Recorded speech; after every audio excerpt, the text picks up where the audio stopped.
Hello నమస్తే welcome to GRTV guest with GRTV కార్యక్రమానికి స్వాగతం సుస్వాగతం.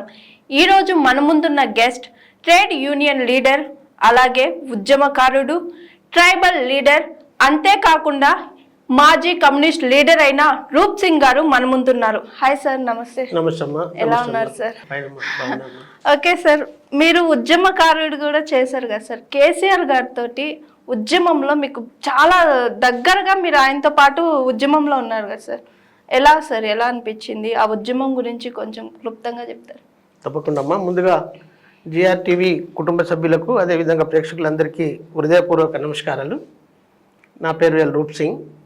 నేను ప్రస్తుతం బీఆర్ఎస్ పార్టీ రాష్ట్ర కార్యదర్శిని.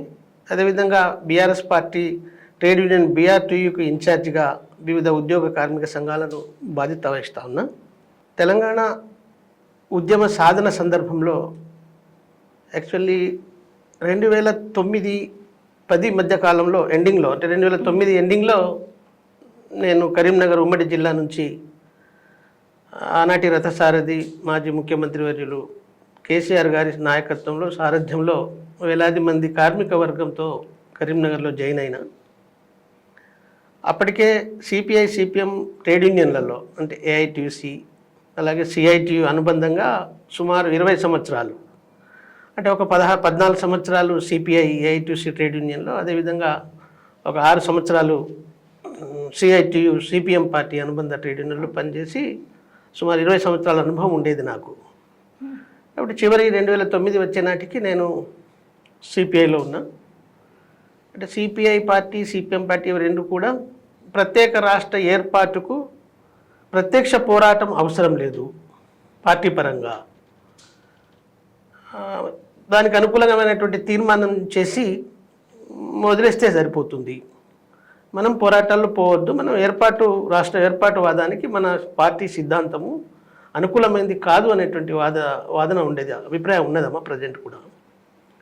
ఆ వాదన సందర్భాల్లో అప్పటికే మాయంబడి ఉన్నటువంటి ట్రేడ్ యూనియన్ నాయకులు, కార్యకర్తలు అందరూ కూడా తెలంగాణ ఉద్యమంలో కేసీఆర్ గారి నాయకత్వంలో అన్ని పార్టీల వాళ్ళు జై తెలంగాణ అని వెళ్ళిపోతున్నట్టే మా వెనుక ఉన్నటువంటి కార్మిక రంగ నాయకులు, కార్యకర్తలు అందరూ కూడా ఆ ఉద్యమంలో కలిసిపోతూ ఉన్నారు. కలిసిపోయే విధంగా విద్యార్థులు, వాళ్ళ పిల్లలు, అంటే తెలంగాణ రాష్ట్ర సాధనలో మీరు ఆనాటి టీఆర్ఎస్ పార్టీకి మద్దతు ఇవ్వకపోతే, ఓట్లు వేయకపోతే మేము స్కూల్కు వెళ్ళామని మోరాటం వేసి స్కూల్కు పోకుండా పేరెంట్ల మీద ప్రభావం చూపినటువంటి సందర్భాల్లో నేను, నాతో పాటు చాలామంది ఉన్నారు అనుకోండి. ఆ పార్టీలో మనం ప్రత్యక్ష పోరాటం చేయడమే ఉపయోగకరమైంది.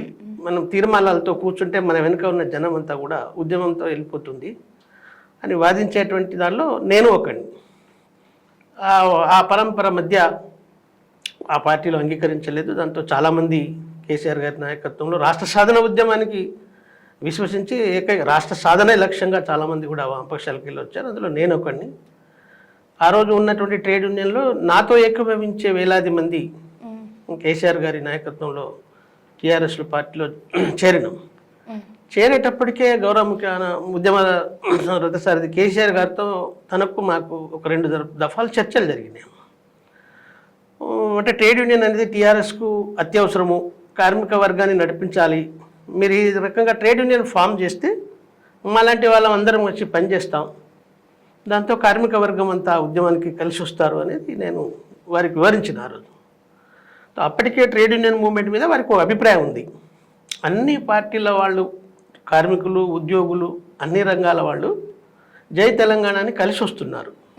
ఇప్పుడు మనం ఒక ట్రేడ్ యూనియన్ పెట్టి కొద్దిమందే మనోళ్ళని గీత గీసేసుకొని వేరే వాళ్ళు కాదు అనే పద్ధతిలో ఉండడం ఈ ఉద్యమానికి, ఈ పోరాటానికి ఉపయోగకరంగా లేదు. భవిష్యత్తులో ఆలోచిద్దాం, మీరు పని చేయండి అన్నారు. నేను ఆ సందర్భంగా ఈ మాట చెప్పాను. మీరు వాస్తవంగా మీ అధ్యయనం చాలా క్లారిటీగా ఉంది, వాస్తవమే. కానీ ఇంకా ఈనాటికి కూడా వామపక్ష పార్టీల వెనుక అనార్గనైజ్ సెక్టార్స్, అంటే అసంఘటిత రంగానికి సంబంధించినటువంటి బీడీ కార్మికులు, హమాలీ కార్మికులు, భవన నిర్మాణ కార్మికులు, ఇలాంటి వాళ్ళు చాలా రంగాల వాళ్ళు ఇంకా ఎర్రజెండా వెనుకనే ఉన్నారు సార్. మరి మీరు ఎలా ఈ ఉద్యమం సక్సెస్ అవుతుంది? 2009 మాట చెప్తున్నాను. సో వారు రూప్ సింగ్ గారు, మీరు చెప్పింది కరెక్ట్. మనకు అనార్గనైజ్ సెక్టార్ కార్మిక వర్గాన్ని ఏకం చేయాల్సిన అవసరం ఉంది. మీరు నాయకత్వం వహించండి, రాష్ట్ర బాధ్యత మీకు అప్పగిస్తాం, ట్రేడ్ యూనియన్ని సమీకరించి కార్మిక వర్గాన్ని నడపండి అని చెప్పేసి కేసీఆర్ గారు బాధ్యత ఇచ్చి వెంటనే కొద్ది రోజుల్లోనే తెలంగాణ భవన్ పిలిపించి నాకు ఈ కార్మిక విభాగాన్ని ఏర్పాటు చేసి రాష్ట్ర అధ్యక్షునిగా నాకు అవకాశం ఇచ్చి పైన తెలంగాణ భవన్లో ఛాంబర్ ఏర్పాటు చేసి అక్కడి నుంచి ఈ కార్మిక వర్గ సమీకరణకు నాకు అవకాశం కల్పించారు. వారు ఇచ్చినటువంటి డైరెక్షన్ల మేరకు నేను వివిధ ట్రేడ్ యూనియన్లకు అనుబంధంగా ఉన్నటువంటి కార్మిక వర్గాన్ని అంతా కూడా ఆనాడు 2009 నుంచి 14 వరకు రాష్ట్ర సాధన అయ్యేంత వరకు ఆ 5 సంవత్సరాల కాలం పాటు ఆనాడున్న 10 జిల్లాలు అన్నీ కూడా తిరిగి కార్మిక వర్గాన్ని అన్ని ట్రేడ్ యూనియన్ల నుంచి టీఆర్ఎస్ వైపు మలుచుకోవడంలో కీలక పాత్ర పోషించా. ఆ పని విధానంతో వారు నాకు మరింత ఎక్కువగా డిస్కస్ చేయడం, మాట్లాడడం, దాంతో నాకు తగినటువంటి గౌరవం ఇచ్చేటువంటి అవినాభావ సంబంధం ఆ రకంగా మాకు ఏర్పడింది. ఇప్పటికీ నా పని విధానం అన్నా, నేనన్నా, ట్రేడ్ యూనియన్ మూవ్మెంట్ అన్నా, అనార్గనైజ్ సెక్టర్లో ఉన్న కార్మిక వర్గానికి ఎక్కువ సన్నిహితంగా ఉండి పనిచేసేటువంటి అవకాశం నాకు కలిగింది. అసలు ట్రేడ్ యూనియన్ అంటే ఏమిటి సార్? దాంట్లో ఎన్ని సంఘాలు ఉంటాయి? కార్మికులకు ఎలాంటి ఉపయోగం ఉంటుంది ట్రేడ్ యూనియన్ ద్వారా? ట్రేడ్ యూనియన్ ద్వారా ఎక్కువ ప్రయోజనాలు పొందగలిగేటువంటి అవకాశము అన్ని రంగాల కార్మికులకు ఉంటుందమ్మా. అంటే ఇండివిజువల్గా ఒక వ్యక్తి యాజమాన్యంతో కొట్లాడి లేదా చెప్పి ఒప్పించి ఏ సమస్యను పరిష్కారం చేసుకోలేడు. ఇవాళ ప్రతి రంగంలో పనిచేసేటువంటి కార్మికులు ఐక్యమై ఒక సంఘం పెట్టుకొని ఆ సంఘంలో చర్చలు చేసుకొని వాళ్ళకు ఉన్నటువంటి సమస్యల పరిష్కారం కోసం ఒక విధానాన్ని రూపొందించుకొని మేనేజ్మెంట్ దగ్గరికి వెళ్ళి ఒప్పించి సాధించడానికి ఈ ట్రేడ్ యూనియన్లు పనిచేస్తాయి.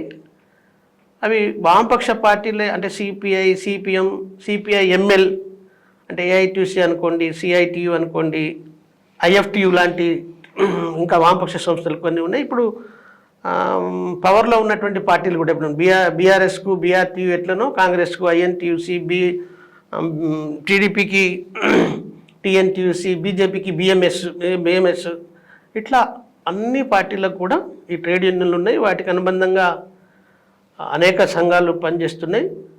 ఇది స్వతంత్రం రాకముందు పుట్టినటువంటి వ్యవస్థ అమ్మ. ఇప్పుడు నాట్ ఓన్లీ మన ఇండియాకు స్వాతంత్రం వచ్చిన తర్వాత కాకుండా రాకముందే ప్రపంచ దేశాల్లో పెట్టుబడిదారులు, యజమానులు కార్మికులను చేసినటువంటి శ్రమ దోపిడీకి వ్యతిరేకంగా 185 సంవత్సరాల క్రితమే చికాగోలో ఏర్పడినటువంటి కార్మిక ఉద్యమంతో ఇది మొదలైంది. వ్యాప్తంగా విస్తరించింది. ఇవాళ అన్ని ఇండస్ట్రీలలో, అన్ని ప్రభుత్వ రంగాల్లో, ప్రైవేట్ రంగాల్లో, అన్ని చోట్ల కార్మికులు, కార్మిక సంఘాలు ఏర్పాటు చేసుకొని వాటి సమస్యల పరిష్కారం కోసం పోరాటం చేస్తున్నారు. స్వతంత్రం రాకముందే అనేక కార్మిక చట్టాలు, సుమారు 48 కార్మిక చట్టాలు ఈరోజు భారతదేశంలో ఉన్నాయమ్మా కార్మికుల రక్షణ కోసం. అంటే ఉద్యోగ రక్షణ కోసం, వాళ్ళ పిఎఫ్, ఈఎస్ఐ, ఇతర అనేక చట్టాలు వాళ్ళు కొట్లాడి సాధించుకున్నారు. సరే, ఇవాళ కొంత పరిస్థితులు మారుతూ ఉన్నాయి. ప్రపంచీకరణ వచ్చిన తర్వాత ఈరోజు బీజేపీకి సెంట్రల్లో 10 సంవత్సరాలు పాలించినటువంటి సందర్భంలో ఈ 48 చట్టాలను కూడా కుదించింది. 4 లేబర్ కోడ్ పేర్లతో కొత్తగా పార్లమెంట్లో యాక్ట్ తీసుకొచ్చి కూర్చున్నది. అవి ఇంకా అమలు కాలేదు. అవి అమలు చేస్తే ఉద్యమాలు మరింత బలంగా లేస్తాయి. ఆ రకంగా యావత్ కార్మిక వర్గం, కార్మిక సంఘాలతో, ట్రేడ్ యూనియన్ సహకారంతోనే ముందుకు వెళ్ళేటువంటి అవకాశాలు ఎక్కువ ఉంటాయి. ఓకే సార్, మీరే అన్నారు 10 సంవత్సరాలు టీఆర్ఎస్తో మీరు కంటిన్యూ ఈ రోజుటి వరకు జర్నీ చేస్తున్నారు. ఈ 10 సంవత్సరాల్లో మీరు చేసిన సేవ ఎక్కువే ఉంది సార్. ఈ 10 సంవత్సరాల్లో మీకు తగ్గట్టు మీరు సాటిస్ఫై అయిన పోస్ట్ ఏమైనా టీఆర్ఎస్ తరఫున మీకు వచ్చిందా? వచ్చిందమ్మా, ఎందుకు రాలేదు? చాలా గౌరవమైనటువంటి పోస్టు. పార్టీ నేను ఇంతకుముందు చెప్పినట్టు 2009లో జాయిన్ అయితే నాకు 2010 అక్టోబర్లోనే ఆనాటి ఉద్యమ సారథి కేసీఆర్ గారు నాకు పార్టీ సైడ్ లేనటువంటి కార్మిక సంఘాన్ని ఒకటి ఏర్పాటు చేసి నాకు రాష్ట్ర అధ్యక్షునిగా బాధ్యతలు అప్పగించి ఆనాటి పార్టీ జిల్లా అధ్యక్షులందరితో ట్రేడ్ యూనియన్ రంగంలో రూప్ సింగ్ గారు తన నిర్మాణ చట్టాన్ని ఏ విధంగా రూపొందించుకుంటాడో రూపొందించుకోనివ్వండి, మీరు సహకరించవలసిందే తప్ప అందులో ఇంటర్ఫియర్ అయ్యి ఏ డిస్టర్బ్ చేయకూడదు అనే ఆదేశాలు ఇచ్చి ఆ 4 సంవత్సరాల్లో నేను నిర్మించినటువంటి రంగాలు, రాష్ట్ర వ్యాప్త రంగాలు, ఆ 4 సంవత్సరాల్లోనే నేను తెలంగాణ రాష్ట్ర బీడీ వర్కర్స్ యూనియన్ రిజిస్ట్రేషన్ చేసి బీఆర్టీయూకి అనుబంధంగా నిర్మించిన, తెలంగాణ భవన నిర్మాణ కార్మిక సంఘాన్ని నిర్మించిన, హమాలీ కార్మిక సంఘాన్ని నిర్మించిన, ఆటో కార్మిక సంఘాన్ని నిర్మించిన, ఆశా వర్కర్ల సంఘాన్ని నిర్మించిన, అంగన్వాడీలను నిర్మించిన, విఓఏలు, ఆర్పీలు అంటే 48 సుమారు రంగాలను ఆ 4 సంవత్సరాల్లోనే నిర్మాణం చేయగలిగిన. ఆ చేసిన సందర్భంలోనే పార్టీ నిర్మాణ రీత్యా 2017 వరకు నేనే ప్రెసిడెంట్గా కొనసాగిన. 17లో మరో వ్యక్తి రాంబాబు యాదవ్ అనేట నన్ను ప్రెసిడెంట్ పెట్టి నన్ను పార్టీ స్టేట్ సెక్రటరీగా అప్గ్రేడ్ చేసి దానికి మళ్ళీ మా బీఆర్టీ ట్రేడ్ యూనియన్కు ఇన్ఛార్జ్ ఇచ్చి ఇవాళ నాకున్నటువంటి శక్తి సామర్థ్యాలు అన్నీ కూడా ఆ ట్రేడ్ యూనియన్ రంగంలో కలిసి పనిటట్టు చేసేటువంటి అవకాశాలని బాధ్యతలను ఇచ్చారు. అదేవిధంగా యాజ్ ఏ ఎస్టీగా బంజారా బిడ్డగా నేను బంజారా జాతి యొక్క ఐక్యత కోసం, వాళ్ళ సమస్యల పరిష్కారం కోసం కూడా పనిచేసేటువంటి రాష్ట్ర ఉపాధ్యక్షుని బాధ్యత కూడా నాకు కల్పించి మా జాతికి కూడా సేవ చేసేటువంటి భాగ్యాన్ని కల్పించాడు. అంటే మీరు ఇంత ఎక్స్పీరియన్స్ ఉండి కేసీఆర్ గారికి ఇంత దగ్గరగా ఉండి రాష్ట్ర అధ్యక్షులు, ట్రేడ్ యూనియన్ ప్రెసిడెంట్కి ఇలా కాకుండా అంటే ఇంకా మీకంటూ ఇంకా వేరే పోస్ట్ అనుకుంటారు కదా, అలా మీరు అనుకుని రాకుండా ఎప్పుడైనా డిసప్పాయింట్ అయిన రోజులు ఉన్నాయా సార్? అలాంటి పరిస్థితి నాకు రాలేదమ్మా. ఎందుకంటే మొదటి గవర్నమెంట్లోనే నేను కరీంనగర్ కార్పొరేటర్ కూడా పోటీ చేసిన.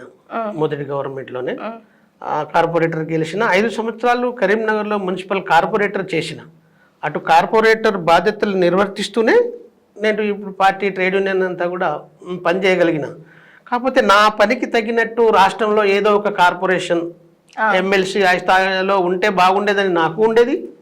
అలాగే నా మిత్రులు, నా శ్రేయభిలాషులు, నేను పనిచేస్తున్న పనిని మెచ్చి నచ్చినటువంటి వాళ్ళు కూడా చాలామంది అయ్యో మీకేం రాలేదు కదా అనేటువంటి అభిప్రాయాలు చెప్పారు. కానీ నేను ఎప్పుడూ ఫీల్ కాలేదు. నేను యాజ్ ఏ కమ్యూనిస్టు నాయకుడు, కార్యకర్తగా, ట్రేడ్ యూనియన్ కార్యకర్తగా యాక్చువల్లీ చెప్పాలంటే నేను రిక్షా దొక్కినవాడినమ్మా.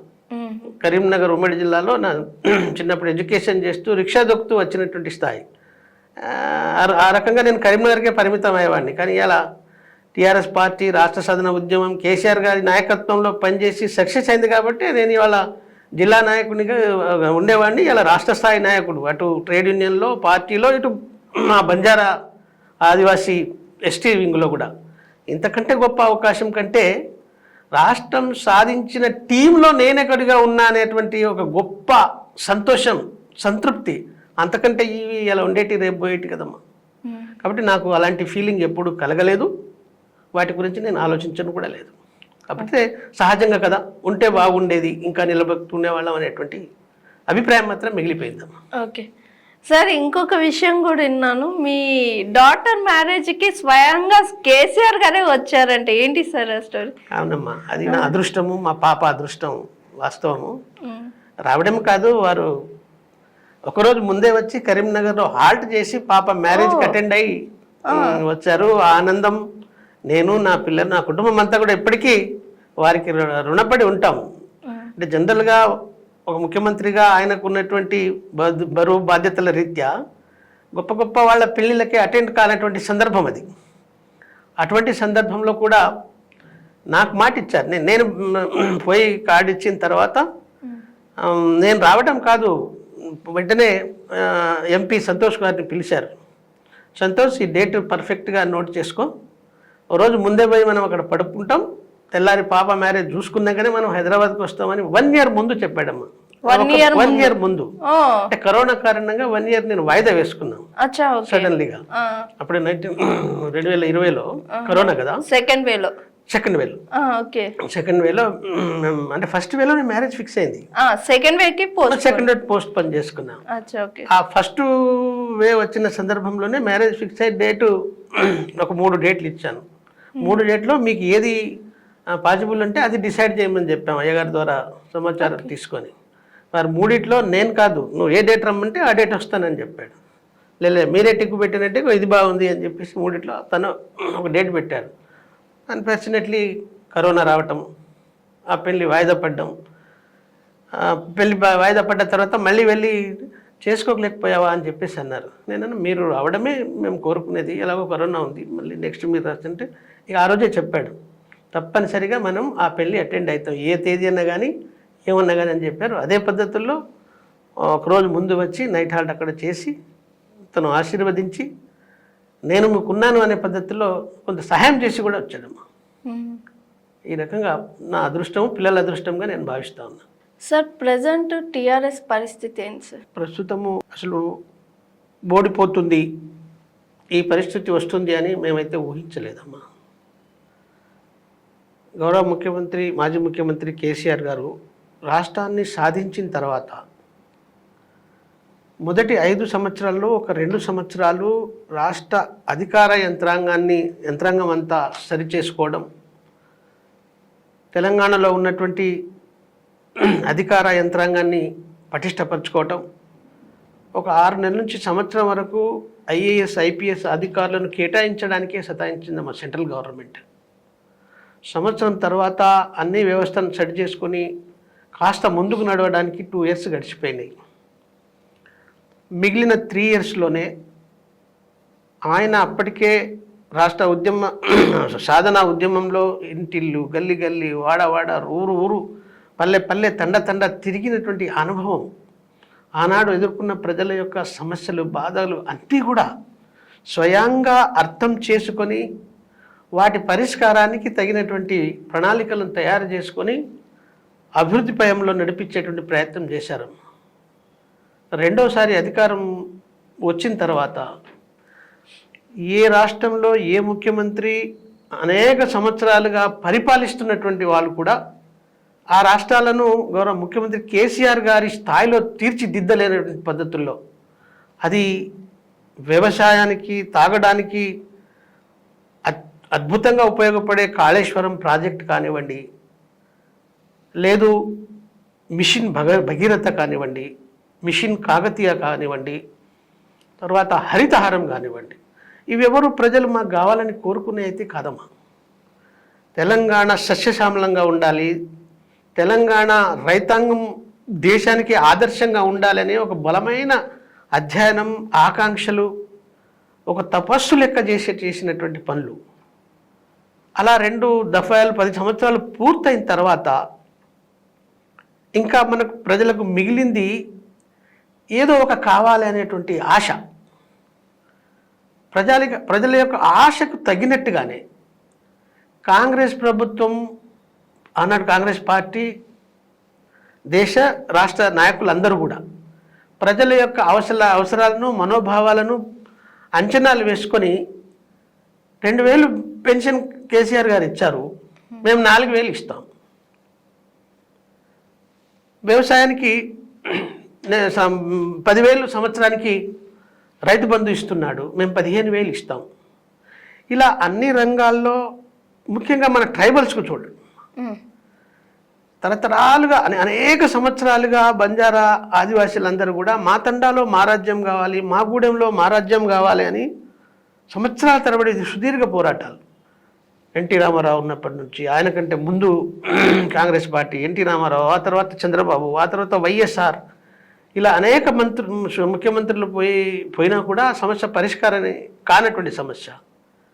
అటువంటి మా తండా మా రాజ్యం, మా గూడెంలో మా రాజ్యం అనేటువంటి నినాదానికి సహకారం చేశాడు కేసీఆర్ గారు, ఇచ్చేశాడు.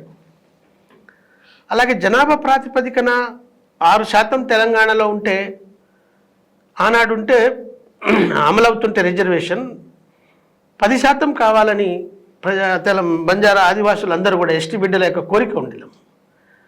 కానీ ఉద్యమ కాలంలో సారు 12% అమలు చేద్దాం తెలంగాణ రాష్ట్రం వస్తే అని మాటిచ్చాడు. ఎవరు అడగలేవు, మేమెవరం అడిగింది, బంజారా ఆదివాసీ నాయకులు ఎవరు అడిగింది కాదు. కానీ వారే మరో 3 తెగలు అంతకంటే దరిద్రంలో ఉన్నాయి, వాళ్ళను కూడా కలిపితే 12% ఉంటారు, 12% చేస్తానని ఆయన మాటిచ్చాడు. కానీ దాన్ని మనం ఇక్కడ రాష్ట్రం అమలు చేసి తీర్మానం చేసిన సెంట్రల్ గవర్నమెంట్ దానికి ఆమోదం తెలపాలి. అనేక పర్యాయాలు ప్రయత్నం ముఖ్యమంత్రి గారు చేసినా, మన ట్రైబల్ మినిస్టర్ ఇక్కడ నుంచి చేసినా, మన సెంట్రల్లో మన పార్లమెంట్ సభ్యులందరూ చేసినా కేంద్రం ఎట్టి పరిస్థితుల్లో దానికి అంగీకరించలేదు, నీరుగార్చింది. అయినా కూడా సరైనటువంటి నిర్ణయం తీసుకొని 2వ దఫా ఎన్నికల కంటే ముందు 1 year ముందు 10% రిజర్వేషన్ దేశంలో ఏ రాష్ట్రంలో చేయలేనటువంటి గొప్పగా ఇక్కడ కేసీఆర్ గారు చేశారు. ట్రైబల్కి చేశారు, అమలు కూడా చేశాడు. ఓకే, ఇంకా ఏం మిగిలినాయి వీళ్ళకు? ఇంతకంటే ఎక్కువ చేసేవాడు కావాలనే పద్ధతిలో ఈ కాంగ్రెస్ వాళ్ళు ఏం చేశారు? మేము 12% అమలు చేస్తామని మళ్ళీ మేనిఫెస్టోలో పెట్టారు. రిజర్వేషన్స్ 12% అమలు చేస్తామని చెప్పేసి పెట్టారు. తర్వాత మనం తెలంగాణలో ఒక 4 ఐటీడీఏలు ఉన్నాయమ్మా ప్రజెంట్. ఇంకో 5 ఐటీడీఏలు ఏర్పాటు చేస్తాం. అది నిజామాబాద్లో చేస్తాం, నల్గొండలో చేస్తాం, మహబూబ్ నగర్, ఎక్కడైతే లేనటువంటి ఏరియాలు ఉన్నాయో అక్కడ చేస్తాం. ఐటీడీ ఏర్పాటు చేయడంతో పాటు 25 లక్షల కోట్ల రూపాయలు ప్రతి సంవత్సరం వాటికి ఇస్తాం.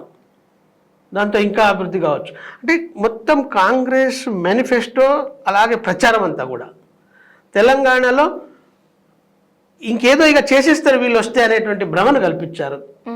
దాంతో ప్రజలంతా కన్ఫ్యూజ్ అయ్యి ఓట్లు అటు వేసి గెలిపించుకోవడానికి కొంత అవకాశం కలిగింది. రెండోది, చాలా చోట్ల అంటే ఎన్నికల తర్వాత మనకు వచ్చినటువంటి సమాచారం ఎక్కడ పడితే అక్కడ చెప్పేటువంటి వాదన ఏంటంటే మా ఎమ్మెల్యే అనుకూలంగా లేడు, లేకపోతే మా ఎమ్మెల్యే తగిన విధంగా మాకు రెస్పాండ్ కాలేదు, లేదా మాకు అందుబాటులో లేడు, లేదా ఆయనతో ఉండేటువంటి కొద్దిమంది మాటలే వింటున్నాడు, మేము ఉద్యమకాలం నుంచి ఉన్న వాళ్ళం, మమ్మల్ని ప్రియారిటీ ఇవ్వడం లేదు. ఇలా చాలా చోట్ల మా ఎమ్మెల్యే ఓడిపోవాలి కానీ ముఖ్యమంత్రి కేసీఆర్ ఉండాలి, అదే అటువంటి వైఖరి తీసుకున్నారు. విచిత్రమైనటువంటి వైఖరి, అసలు అది వినడానికి కానీ చూడడానికి కానీ అది బాధాకరమైనటువంటి అంశం. ఇంకా కొన్ని చోట్ల వాస్తవంగా ఏంటంటే గౌరవ కేసీఆర్ గారు ఉద్యమ సందర్భంలో గవర్నమెంట్ వచ్చిన తర్వాత కూడా ఇక తెలంగాణలో వేరే పార్టీ ఉండి ఏం ఉపయోగం లేదు, అన్ని పార్టీలలో బీఆర్ఎస్ టీఆర్ఎస్లో చేరిపోవాలి, వన్ సైడ్ అయిపోయి ఈ రాష్ట్రాన్ని ఒక అద్భుతమైన రాష్ట్రంగా తయారు చేయాలి అనే పద్ధతుల్లో ఇతర పార్టీలో గెలిచినటువంటి కాంగ్రెస్, టీడీపీ లాంటి పార్టీలను కూడా బీఆర్ఎస్లో తీసుకున్నాడు. వచ్చిన వాళ్ళ వెనుక ఒక వర్గం ఉంది, అంతకుముందు ఇన్ఛార్జీలుగా ఓడిపోయి పనిచేస్తున్న వాళ్ళు ఒక వర్గం ఉంది. ఆ రెండిటి వర్గాలను మేళవింపు చేయడంలో, కలిపి ప్రయాణం చేసి ఐక్యత సాధించడంలో చాలాసార్లు అధినేత కేసీఆర్ గారు పార్టీ మీటింగ్లో గట్టిగా అసలు బెదిరించి కోప్పడి ఎంత లోతుగా చెప్పాడంటే, నీ వెనుక ఉన్న ఫలానా వాళ్ళు ఈ రకంగా ఉన్నారు, మీకు తెలియదు, ఒకసారి ఇంటికి వెళ్ళండి, భోజనానికి పిలవండి, టీ పార్టీకి పిలవండి, వాళ్ళ ఇంటికి మీరు వెళ్ళండి, మీకు వాళ్ళు పోటీ కాదు, మీరు ఎంత కలుపుకొని ముందుకెళ్తే అంత ప్రయోజనం ఉంటుంది అని అనేక సార్లు హెచ్చరించారమ్మా, పేర్లతో సహా చెప్పి. కానీ వాళ్ళు కూడా సరిగా కోఆర్డినేషన్లో, అంటే టీడీపీ నుంచి వచ్చారు, వాళ్ళ ఫాలోవర్స్ ఉన్నారు, ఈ ఫాలోవర్లను కోఆర్డినేషన్ చేసుకోలేదు. ఆ మైనస్ కూడా కొన్ని చోట్ల బహిర్గతమైనవి. మీద ముఖ్యమంత్రి గారు ఏంటంటే, సరే అక్కడ గొడవలు ఎన్ని ఉన్నా మనం ప్రజల కోసమే ఉన్నాం, ప్రజల కోసమే చేస్తున్నాం, అక్కడ లోపాలున్నా ప్రభుత్వాన్ని చూసి, పనులను చూసి, ముఖ్యమంత్రి కేసీఆర్ గారిని చూసి ఆదరిస్తారనేటువంటి ఒక విశ్వాసంతో ముందుకెళ్ళాం. దాంతో మనకి ఈసారి శాసనసభ ఎన్నికల్లో ఓట్లు దెబ్బతిన్నాం. అదేవిధంగా మన పార్లమెంట్లో కూడా ఒక్క ఎంపీ కూడా రాలేదు. అక్కడ కూడా తెలంగాణ ప్రజలు ఏంటంటే, ఇప్పుడు రాష్ట్రం వచ్చేసింది, కేసీఆర్ గారు సెంట్రల్లో ఐక్యత కూడా కలిసి కూడా ఉండట్లేదు, ఈ రాష్ట్రం ప్రయోజనాల కోసం కొట్లాడుతున్నాడు, బీజేపీని దగ్గర రానివ్వట్లేదు, సో సెంట్రల్ నుంచి సపోర్ట్ అందట్లేదు. ఇక్కడ కాంగ్రెస్ ఉంది, వాళ్ళు గెలిచినా పైనుంచి సపోర్ట్ వస్తుంది కావచ్చు, బీజేపీ వాళ్ళు ఉన్నా ఆటోమేటిక్ వాళ్ళ గవర్నమెంట్ ఉంటుంది కాబట్టి వాళ్ళతో సపోర్ట్ రావచ్చు. ఇప్పుడు ఉద్యమం చేయవలసిన అవసరం లేదు, తర్వాత మీద సార్ కూడా పోయి ఏదో సిలిండరైజ్ చేసేటోడు కాదు, కాబట్టి ఎంపీగా వీళ్ళు ఇప్పుడేమో అవసరమే ఉంది, రాష్ట్రం వచ్చేసింది, రావాల్సిన ప్రగతి వచ్చేసింది, ఇంకేమైనా ఉంటే కాంగ్రెస్ వాళ్ళు చేస్తారు, పార్లమెంట్లో వాళ్ళన ఉంటే ఏమైనా ప్రయోజనం పొందుతాం, లేదా బీజేపీ వాళ్ళు ఉన్న ప్రయోజనం పొందాం, దేశవ్యాప్త మూమెంట్ యొక్క రీత్యా హిందూయిజం అవసరం రీత్యా బీజేపీకి ఇద్దామని అట్లా చీలిపోయారు. రెండోది, మన వాళ్ళు కూడా ఓడిపోయిన చోట ఎమ్మెల్యేలందరూ కూడా ప్రజెంట్ ఉన్న కాడ కానీ ఓడిపోయిన చోట కూడా వాళ్ళు కొద్దిమంది పూర్తిగా మీద కూడా వేసుకోలేదు. వాళ్ళు కూడా ఇవి మాయి కాదు కదా ఎలక్షన్స్, ఎంపీ ఎలక్షన్స్ అనే పద్ధతుల్లో కొద్ది చోట్ల ఆ లోపాలు కూడా ఉన్నాయి, మన పేర్లు సందర్భం కాదు. కానీ ఆ రకంగా బీఆర్ఎస్ పార్టీ పోయిన ఎన్నికల్లో ఈ ఎన్నికల్లో దెబ్బతిన్నా వచ్చిన నష్టం అయితే ఏమి ఉండదమ్మా. ఇప్పుడు మేము ట్రేడ్ యూనియన్గా అట్టడుగు స్థాయిలో కింద గ్రామాల్లో పనిచేసేటువంటి ఆశ, అంగన్వాడీ, విఓఏ, ఆర్పి, మున్సిపాలిటీ, గ్రామ పంచాయతీ కార్మికులందరినీ మేము ఆర్గనైజ్ చేస్తున్నాం. కాబట్టి ఈ 6-7 నెలల్లోపే వాళ్ళు ఏదో ఆశపడి వేశాం, తప్పు మాదే. కానీ ఇప్పుడు 7 నెలల నుంచి మాకు రావాల్సిన డిఏలు లేవు, మా నెల జీతాలు సక్రమంగా రావట్లేదు, మేనిఫెస్టోలో పెట్టినటువంటి మాకు కల్పిస్తామన్నటువంటి సౌకర్యాలు ఊసేలేదు. రోజు నెలకు 10 సార్లు ఢిల్లీకే వెళ్తున్నారు ముఖ్యమంత్రి గారు, ఎవరు ఏ మంత్రి ఏం మాట్లాడుతున్నారో తెలియట్లేదు. కాబట్టి ఇది మేము పొరపాటు చేసుకున్నామనేటువంటి వాతావరణం అన్ని రంగాల్లో అన్ని వర్గాల్లో వచ్చింది. ఇక రైతుల విషయం మీకు అవగాహన ఉంది. కాళేశ్వరం ప్రాజెక్టులో వచ్చినటువంటి ఆ లోపాలను సరిచేయడంలో సమయం ఇవ్వకుండా, దాని మీద దృష్టి కేంద్రీకరించకుండా, అవసరమైనటువంటి నైపుణ్యులు కలిగినటువంటి వాళ్ళని పిలిచి అది రిపేరింగ్ చేయకుండా కేసీఆర్ గారిని బదనాం చేయాలి, తద్వారా ఇక్కడ కాంగ్రెస్ బలపడాలి అనేటువంటి దురుద్దేశమైనటువంటి వైఖరితో వాళ్ళు రైతాంగంలో కూడా పూర్తిగా పలచబడ్డారు. ఈనాటికి కూడా రైతు బంధు ఇచ్చినటువంటి పరిస్థితి లేదు. కొంతమందికే 3 ఎకరాల లోపల ఉన్నటువంటి వాళ్ళకే పోయిందనేటువంటి సమాచారం. వర్షాలు ఇంకా పడలేదనుకోండి, మొన్నటిదాకా నీళ్ళు అందక రైతులు పడ్డ ఆందోళన మీ అందరికీ కరెంటు కూడా పూర్తిగా సరిగా రావట్లేదు. మొమ్మాటానికి బయట ఏదో చెప్పుకుంటున్నారు, కానీ ప్రాక్టికల్గా ఫీల్డ్కి వెళ్తే అందరూ కూడా బాధలతో ఉన్నారు. భవిష్యత్తు బీఆర్ఎస్ పార్టీదే. ఇంకా 4-5 రోజుల్లో మొత్తం పరిస్థితులను సమీక్షించుకొని ముందుకు పోవడానికి అయితే సిద్ధంగా ఉన్నాం. కానీ ఇంత డెవలప్ చేసి హైదరాబాద్ని కానీ అటు వరంగల్ కానీ చాలా వరకు ప్రాజెక్టులు తీసుకొచ్చి ఇంత డెవలప్ చేసిన బీఆర్ఎస్ కనీసం 39 సీట్లు పడిపోవడానికి మీరు చెప్పిన కారణాలు ముఖ్యమైనవి అవ్వచ్చా సార్? 100% కదమ్మా, నేను అదే చెప్తున్నాను మీకు.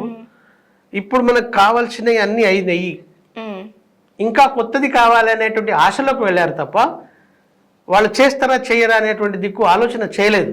కేసీఆర్ గారు ఇచ్చిన హామీల్లో ఏముంది? ఇప్పుడు రాష్ట్రంలో 93,000 కుటుంబాలు ఉన్నాయి. ఆ కుటుంబాలన్నిటికీ వైట్ ఆధార్ కార్డు ఉన్న వాళ్ళందరికీ 5 లక్షల ఇన్సూరెన్స్ సౌకర్యం మాత్రమే మేనిఫెస్టోలో పెట్టారు. కానీ వాళ్ళు 420 హామీలు కదమ్మా, అందులో 6 పేరుతో 13 హామీలు అతి ప్రధానమైనవి. సో వాటి మీద ఎక్కువ ధ్యాస పోయింది. నేను ఇప్పుడు చెప్పినటువంటి మన వాళ్ళు పనిచేయడంలో లోపమైంది. ఆ 2 వర్గాలు ఉన్న చోట వాళ్ళు కూడా సరి అయినటువంటి పద్ధతుల్లో చేయలేదు. ఈ రకంగా మీరు అన్నట్టు అభివృద్ధి అనేది అందరి కోసం చేశాడు ఆయన. వ్యక్తులుగా కూడా ఇప్పుడు మొన్న చాలామంది వృద్ధాప్యంలో ఉన్నటువంటి అమ్మలు ఇంకా మాకు ఎప్పుడు వస్తాయి 4,000 ఇస్తామంటే కాంగ్రెస్ కోటేశాం అని మా ట్రేడ్ యూనియన్లో పనిచేస్తున్నట్టు వాళ్ళే మమ్మల్ని అడుగుతున్నారు. అంటే మేము చెప్పింది కూడా వారు వినలే. 2,000కు బదులు 4,000 కనిపించాయి వాళ్ళకి తప్ప.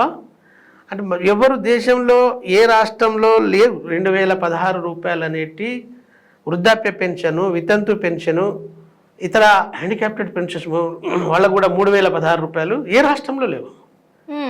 కానీ ఈయన వచ్చిన తర్వాత ఇవి 4 చేస్తామన్నాడు, అవి 6 చేస్తామన్నాడు. సో వాళ్ళందరూ కూడా మన ద్వారా ప్రయోజనం పొంది మనను కాపాడుకోవాల్సిన వాళ్ళందరూ కూడా కాంగ్రెస్కు నమ్మి ఓటేసేసారు. ఇప్పుడు వాళ్ళందరూ కూడా బాధపడుతున్నారు. అందుకని ఈ ఓటమికి మన లోపాలు కొన్ని అయితే కాంగ్రెస్ పార్టీ ఇచ్చినటువంటి భరోసా లేదా వాళ్ళకి నమ్మించేటువంటి ఎత్తుగడల్లో వాళ్ళు సక్సెస్ అయ్యారు. ఇమ్మట నేను అనడం కాదు కదా, స్వయంగా ముఖ్యమంత్రి రేవంత్ రెడ్డి గారే తన సీఎం అయిన తర్వాత బహిరంగంగా ప్రకటించుకున్నాడు, కేసీఆర్ గారు ఈ రకంగా చేయడం వల్లనే నాకు అవకాశం వచ్చింది. కాబట్టి ఈ లోపాలే దారి తీసినాయి. కానీ తిరిగి ప్రజలు యాజ్ ఇట్ ఈస్గా వాస్తవాన్ని గ్రహించే రోజులు వచ్చేసినాయి.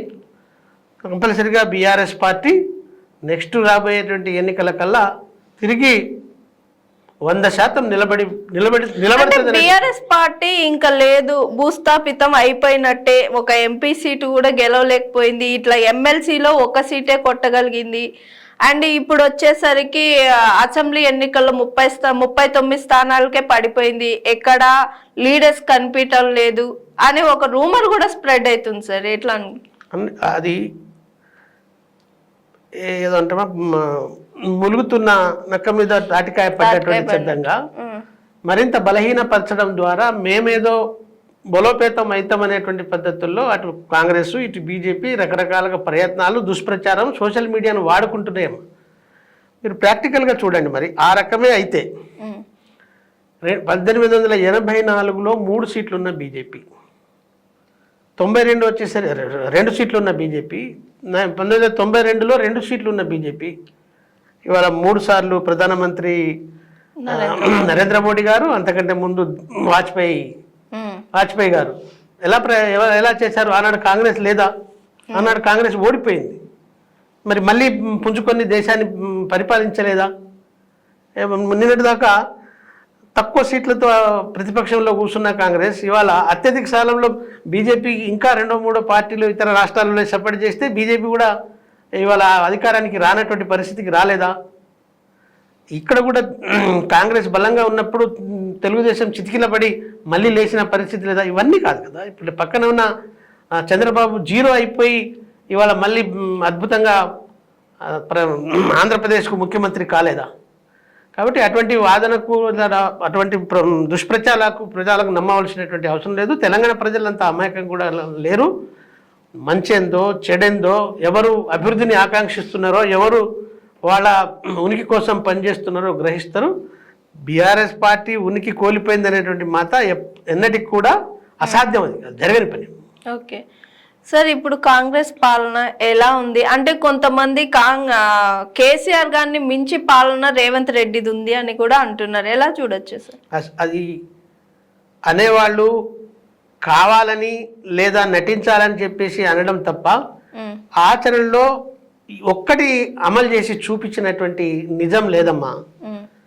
ఇప్పుడు ఆ రోజు ప్రమాణ స్వీకారం సందర్భంగానే నేను ప్రగతి భవన్ను ప్రజాభవన్ చేసేస్తా, ముంగట ఉన్న ఇనుప కంచెలు తీసేస్తా అని తీపిచ్చాడు.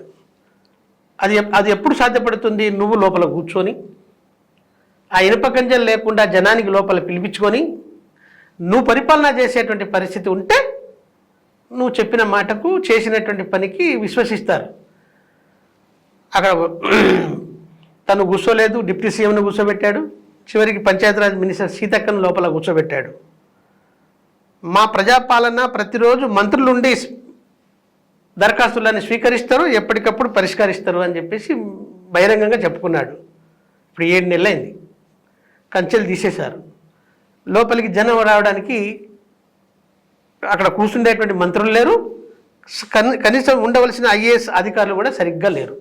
ఇప్పుడు ఇవాళ రోజుకొకరు వెళ్ళి సీఎం గారి ఇంటి ముంగట ధర్నా చేస్తున్నారు. రోజుకొక వర్గ సంఘమో రంగమో ఉపాధ్యాయులు ఉద్యోగులు స్టూడెంట్స్ కూడా సీఎం గారి ఇంటి ముంగట ధర్నా చేస్తున్నారు. మరి ఇది వాళ్ళు చెప్పడానికి మేము ప్రజాపాలన ఇది సరిగ్గా అందించినాము, మొత్తం ప్రజలు మా దగ్గరికి రావచ్చు. మరి ధర్నాలు ఎలా జరుగుతున్నాయి? 10 సంవత్సరాల కేసీఆర్ గారి పాలనలో ఆశా వాళ్ళనైనా అంగన్వాడీలనైనా ఇతర కార్మికులైనా సమస్య ఉంది అంటే ప్రగతి భవన్కే పిలిపించుకొని భోజనాలు పెట్టి వాళ్ళతో చర్చించి సమస్య పరిష్కారం చేశారు. అయ్యేటువంటి వాటికి అన్నిటి కూడా చేశారు. మరి వీరితో ఇప్పుడు సీఎం వాళ్ళు ఎవరితో మాట్లాడేటువంటి పరిస్థితి లేదు. వాళ్ళ సంగతి పక్కకు పెట్టండి. ఇవాళ వాళ్ళు మహిళలకు ఉచిత బస్సు స్కీమ్ను అమలు చేసిన తర్వాత ఈనాటికి 60 మంది ఆటో డ్రైవర్లు చనిపోయారు. ఒక్క ఆటో డ్రైవర్కి ఇప్పటి వరకు వాళ్ళ మంత్రుల్లో ఎమ్మెల్యేలో సీఎమో ఆసరా అందించినటువంటి పరిస్థితి లేదు, వాళ్ళ కుటుంబానికి కలిసినటువంటి పరిస్థితి లేదు.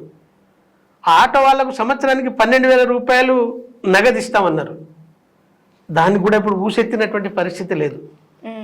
ఇవాళ ఆశాలు నిన్న మొన్న అన్ని జిల్లాలలో ధర్నాలు చేశారు. వాళ్ళకు నెలకు 18,000 రూపాయలు ఫిక్స్డ్ వేతనం ఇస్తామని మేనిఫెస్టోలో పెట్టిండ్రు. ఒకనాడు 1,500 3,000 ఉన్నదాన్ని గౌరవ ముఖ్యమంత్రి కేసీఆర్ గారితో మేమే మాట్లాడి మొదటి దఫాలో 6,000 రూపాయలు చేయించినాం.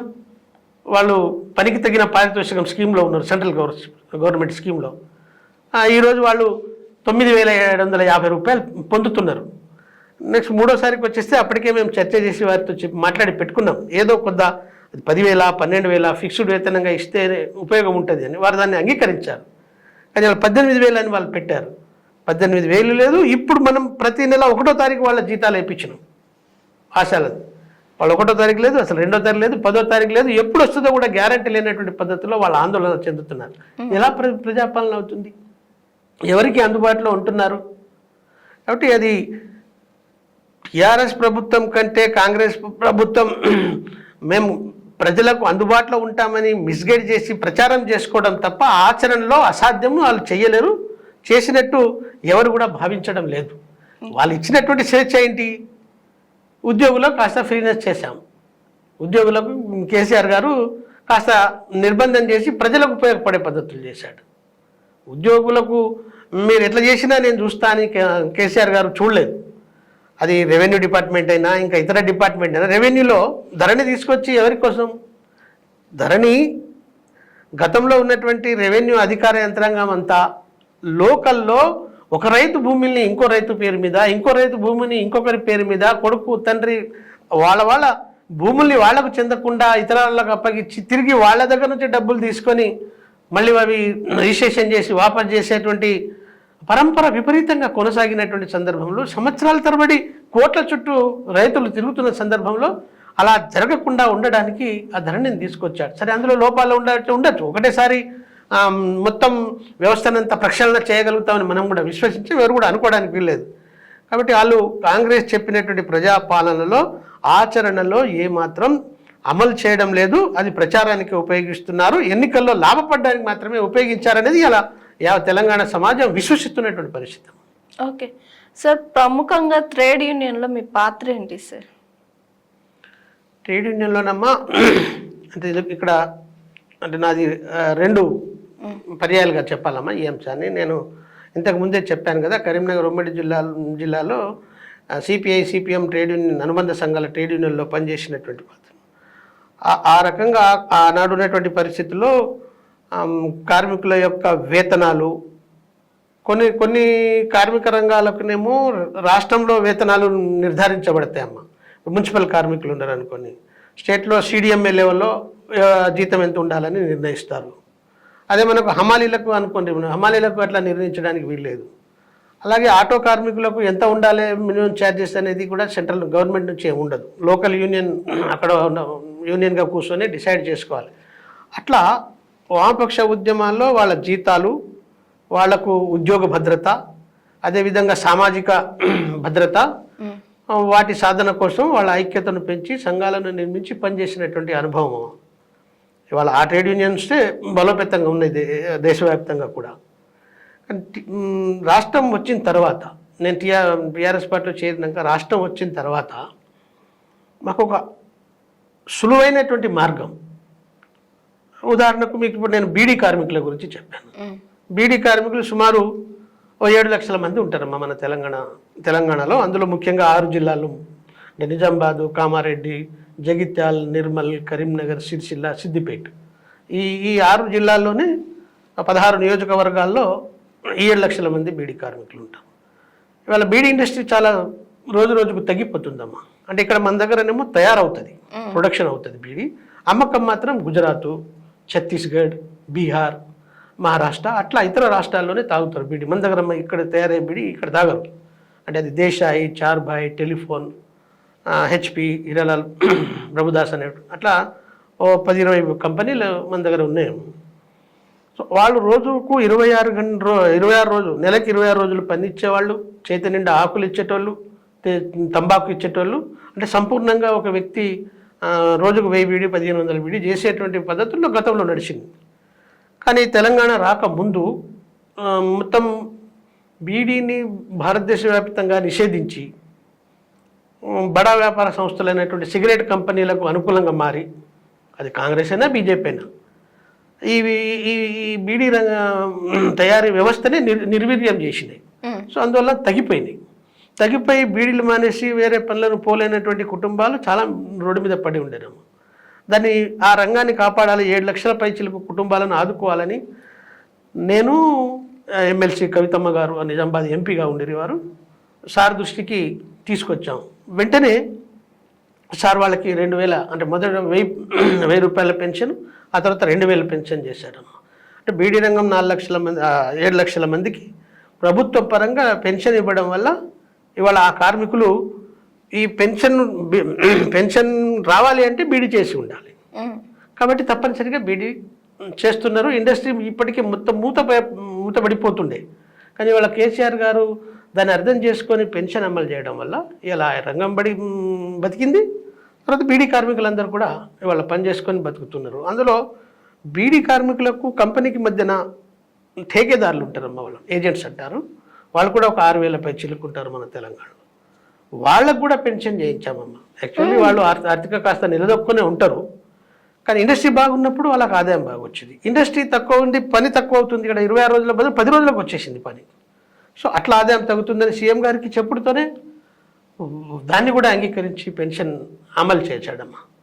తర్వాత మన దగ్గర మహిళా సంఘాలను తయారు చేసి, మహిళా సంఘాలలో పొదుపు అలవాటు చేసి, లోన్లు ఇప్పించి రికవరీ చేసేటువంటి విఓఎల్ ఉంటారమ్మా. గ్రామీణలలోనేమో విఓఎల్, నగరాల పట్టణాలలోనేమో ఆర్పీలు అంటాం వాళ్ళను, రిసోర్స్ పర్సన్స్.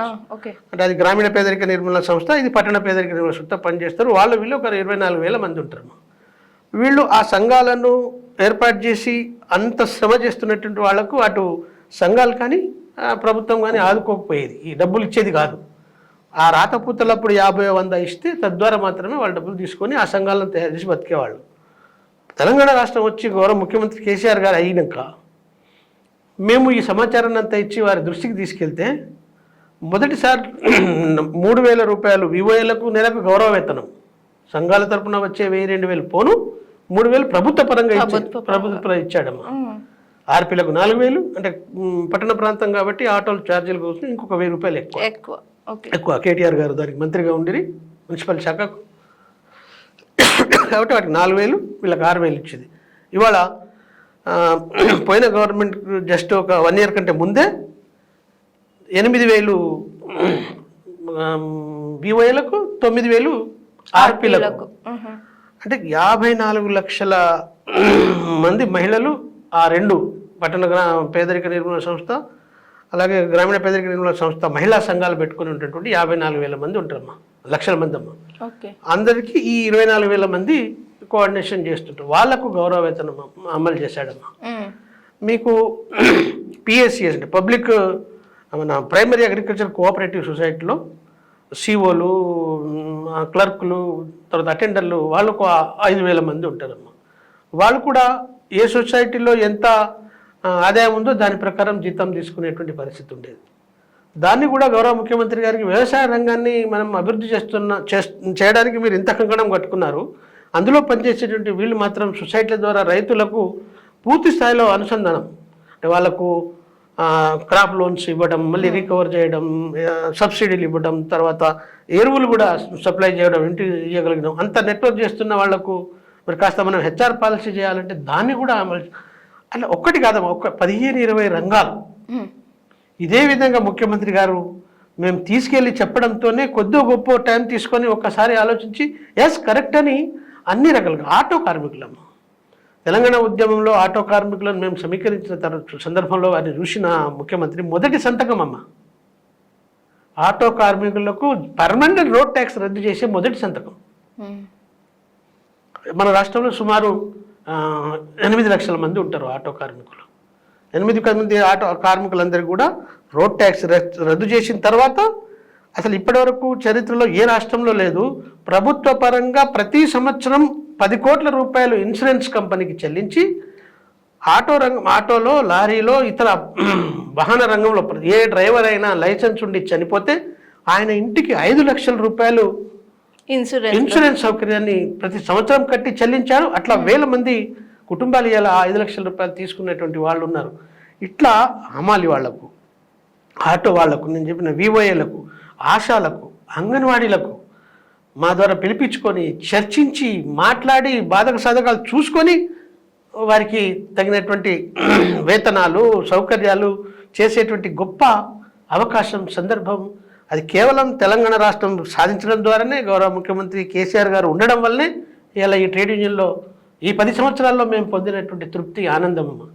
అట్లా ఈ ట్రేడ్ యూనియన్లో ఒక గొప్ప మేలు చేసి పనిచేసినాం అనేటువంటి తృప్తి మేము అంతరాత్మగా మేము ఫీల్ అవుతున్నటువంటి పరిస్థితి. సార్ మీరు కమ్యూనిస్ట్ లీడర్గా కూడా ఉన్నారు కదా సార్, అసలు కమ్యూనిస్ట్ పార్టీలోకి ఎలా వచ్చారు? అసలు కమ్యూనిస్ట్ పార్టీని అంటేనే భూ పోరాటాలు, ఇళ్ల పోరాటాలు, ఇలా పోరాటాలే ఉంటాయి. వాటిలో మీ పాత్ర ఎంతవరకు ఉంది సార్? చాలా కీలకం ఉందమ్మా, కీలకంగా ఉంది.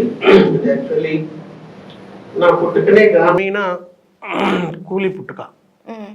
అంటే మా పేరెంట్స్ తల్లిదండ్రులందరూ కూడా గ్రామాల్లో మాకు, అంటే మా ఊళ్ళో మా తండాలో మాకు ఎక్కువ భూమి లేకుండేది. తండలో భూమి ఉన్నటువంటి వాళ్ళ దగ్గర కొన్నిసార్లు పాలేరుగా లేకపోతే కొన్నిసార్లు కూలీలుగా అలా చేస్తూ మమ్మల్ని పోషించేటువంటి విధానం. అక్కడ కూడా సరిగా పని లేక అంటే కరీంనగర్, వరంగల్ లాంటి సిటీకి వెళ్ళి రిక్షా దొక్కుతూ లేకపోతే ఇతర కూలీ పని చేసుకునేటువంటి పోషించే దశ నుంచి వచ్చిన వాడిని. కాబట్టి నాకు పుట్టుకతోనే కార్మిక వర్గంతో సంబంధాలు ఉన్నాయి. అందులోనే పుట్టాను. పుట్టింది గ్రామీణ కార్మిక వర్గం అయితే పెరిగిందంతా కూడా పట్టణ శ్రామిక వర్గంలోనే పుట్టానమ్మా. యాక్చువల్లీ నేను ఒకవైపు డేలో చదువుతూ నైట్లో రిక్షా దొక్కేటువంటి కుటుంబం మాది. ఆ రకంగా నేను చేస్తున్నటువంటి సందర్భంలో ఆనాడు CITU trade union, CPM party అనుబంధ సంస్థ ఆ రిక్షా సంఘాన్ని పెట్టింది కరీంనగర్లో. ఆ రిక్షా సంఘంలో నేను కొంత యాక్టివ్గా చురుకుగా ఉండడం వల్ల నన్ను దానికి ప్రెసిడెంట్గా పెట్టారు ఆనాడు. సో నేను అటు చదువుకుంటూ ఇటు రిక్షా నడుపుతూ ట్రేడ్ యూనియన్లో ఎంటర్ అయినానమ్మా. ఇక అక్కడ మొదలైన నా బహుశా 1980 అనుకుంటా ఆ ప్రాంతం నుంచే సిఐటియు యాక్ట్ కావడం, రిక్షా సంఘంతో తర్వాత రిక్షా తర్వాత ట్రాలీ, అంటే మన టెంట్ హౌస్లో పని చేసేవాడిని అమ్మ. టెంట్ హౌస్ ట్రాలీ ఉంటుంది, 5 వీలర్ ట్రాలీ ఆటో. సో అందులో టెంట్లు వేయటం, రిక్షా సంఘం అయిపోయిన తర్వాత ట్రాలీకి రావుతుంటే అటు రిక్షా సంఘాన్ని మళ్ళీ ఇటు టెంట్ హౌస్ వర్కర్స్ యూనియన్ దానికి కూడా ప్రెసిడెంట్గా పెట్టారు. అటు రిక్షా ఇటు ట్రాలీ అలా మెల్లమెల్లగా హమాలి, భవన నిర్మాణం ఆ రంగాల లో పనిచేస్తూ వాటికి నాయకత్వం వహిస్తూ మెల్లమెల్లగా సిఐటియు సెంట్రల్ కమిటీకి వచ్చా. ఆ తర్వాత కొన్ని కారణాల రీత్యా మొత్తం ఆ జిల్లా కమిటీ అంతా కూడా సిపిఐ పార్టీ ఏఐటిసికి అనుబంధంగా వచ్చింది. అప్పుడున్న నాయకులందరూ కూడా, వాళ్ళతో పాటు నేను కూడా సిపిఐకి వచ్చేసి సిపిఐలో కూడా 14 సంవత్సరాలు ఈ ట్రేడ్ యూనియన్ మూమెంట్లోనే, ఈ కార్మిక సంఘంలోనే పనిచేయడం. పుట్టుకతో రావడం వలన నాకు కార్మికులను ఎలా ఆర్గనైజ్ చేయాలి, వాళ్ళకుండే బాధక సాధకాలు ఏంటి, సమస్యలు ఏంటి. ఇప్పుడు ఆటో రిక్షా నడిపాను అనుకోండి, రిక్షా వాళ్ళు నిత్యం రోడ్డు మీద ఎక్కిన తర్వాత వాళ్ళకు వచ్చే ఇబ్బందులు ఏంటి, వాళ్ళకున్న ప్రాబ్లమ్స్ ఏంటి, పోలీసు వాళ్ళతో ఎలా ఉండేది, అలాగే ఆటో రిక్షా అడ్డా లేకపోతే ఏ రకమైన ప్రాబ్లం ఫేస్ చేసేది, ప్యాసింజర్ ఎక్కిన తర్వాత పైసలు ఇవ్వకపోతే ఎలాంటి ఫేస్ చేసేది, తర్వాత మనం పైసలు కట్టకపోతే రిక్షా ఓనర్తో ఎలాంటి సమస్యలు ఉండేవి. అదంతా నాకు స్వయంగా అనుభవం ఉండడం వల్ల ఆ వర్గాన్ని అంతా ఏకం చేసి ఆ లోపాల మీద వాళ్ళతో పోరాటం చేయించడానికి ఈజీగా అయ్యేది. అట్లాగే టెంట్ హౌస్కి వచ్చేసరికి కూడా సేమ్ అమ్మ. నేనే స్వయంగా ఆటో నడిపి ట్రాలీ నడిపి మళ్ళీ టెంట్లు వేసుకుపోయి ఫంక్షన్లలో దించడం, అన్ని ఐటమ్స్ అంతా అక్కడ పెట్టడం, మళ్ళీ లెక్క పెట్టుకొని తీసుకురావడం, అక్కడ కొన్ని డ్యామేజ్ కావడం, మేనేజ్మెంట్ ఇబ్బంది పెట్టడం, అదంతా నాకు అనుభవం ఉంది. కాబట్టి ఆ రంగంలో ఉండేటువంటి వాళ్ళందరినీ కూడా ఏకం చేసి మనం నిత్యం ఇలా కష్టపడుతున్నాము. కానీ అటువైపున లోపం ఉన్నా మన మీదనే ఎఫెక్ట్ వస్తుంది. ఇక్కడేమో 24 గంటలు పనిచేస్తాము, వీళ్ళు తగినటువంటి జీతాలు ఇవ్వరు, వాటి మీద ఐక్యమై జీతం పెంచాలనేటువంటి పోరాటం ఉద్యమాలు. అట్లా భవన నిర్మాణ రంగం చూసేస్తాం. భవన నిర్మాణంలో ఇల్లు కట్టడానికి మేస్త్రీలు అందరూ వస్తారు, వాళ్ళ దగ్గర లేబర్ పని చేస్తారు. ఆ ఓనర్కు మధ్య ఒక మేస్త్రికి అగ్రిమెంట్ ఉంటుంది, కానీ లేబర్ మీదకి వెళ్ళి పడి కాలు ఇరుగుతుంది, లేకపోతే నడుము ఇరుగుతుంది, లేకపోతే చనిపోతారు. ఆ గుత్తేదారు దగ్గర ఏముండదు, వాడు నామే వస్తే కట్టినాడు, ఓనర్ నాకు సంబంధం లేని గుత్తేదారు కంటాడు. ఆ ఇద్దరి మధ్యన ఒక వర్క్మెన్ కాంపెన్సేషన్ యాక్ట్ ఉంటుంది అనే విషయం కూడా లేబర్కు తెలియదు. అలాంటి పనిలో ప్రమాదం జరిగితే వర్క్మెన్ కాంపెన్సేషన్ యాక్ట్ ప్రకారం మేస్త్రికి ఓనర్కు ఉన్న అగ్రిమెంట్ ఏంటి, ఈ క్లాజులు వాళ్ళు మెయింటైన్ చేశారు, అగ్రిమెంట్లో ఉన్నాయా లేవా, లేకపోతే మేస్త్రి బాధ్యుడా ఓనర్ బాధ్యుడా అనేది చట్టం ఉందమ్మా. వాటిని అవగాహన చేసుకొని వాళ్ళందరినీ సమీకరించి మేనేజ్మెంట్తో వాళ్ళ ఇంటి యజమానితో కొట్లాడి వాళ్ళ దగ్గర ఆ కుటుంబానికి నష్టపరిహారం ఇప్పించడం, ఇట్లా ప్రతి రంగాన్ని సంఘంగా తయారు చేసుకోవడం, అందులో ఉన్న సమస్యల్ని అధ్యయనం చేసుకోవడం, ఆ సమస్యల పరిష్కారం కోసం ముందుపడి పనిచేయడం. దాని తర్వాత చాలా ప్రలోభాలుగా పెడతారమ్మా. చనిపోయినడికి 5 లక్షలు ఇవ్వాల్సి ఉంటే నీకు 1 లక్ష ఇస్తాం, నువ్వు సైలెన్స్ ఉండు అనే పద్ధతుల్లో చాలా ఒత్తిళ్ళు వస్తాయి, లేదా బెదిరిస్తారు. అలాంటివి కూడా చాలా ఫేస్ చేశాం. అయినా కూడా ఎప్పుడు కూడా కార్మిక వర్గానికి నష్టం చేసే పద్ధతిలో. దీనికి కమ్యూనిస్ట్ పార్టీకి ఏంటి సార్ సంబంధం?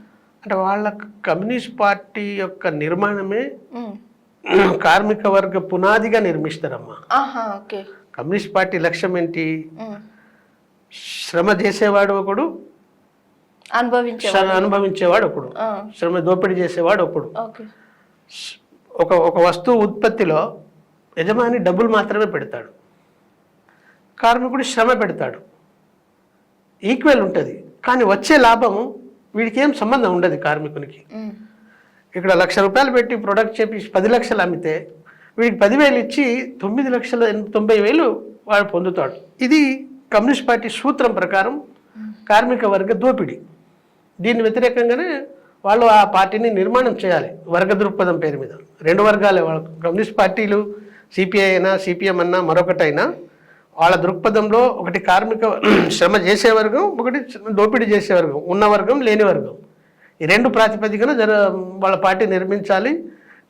శ్రమ చేసేటువంటి వాడికే తగిన ప్రతిఫలం ఉండాలనేటువంటి పునాది మీద వాళ్ళు పనిచేయాలి.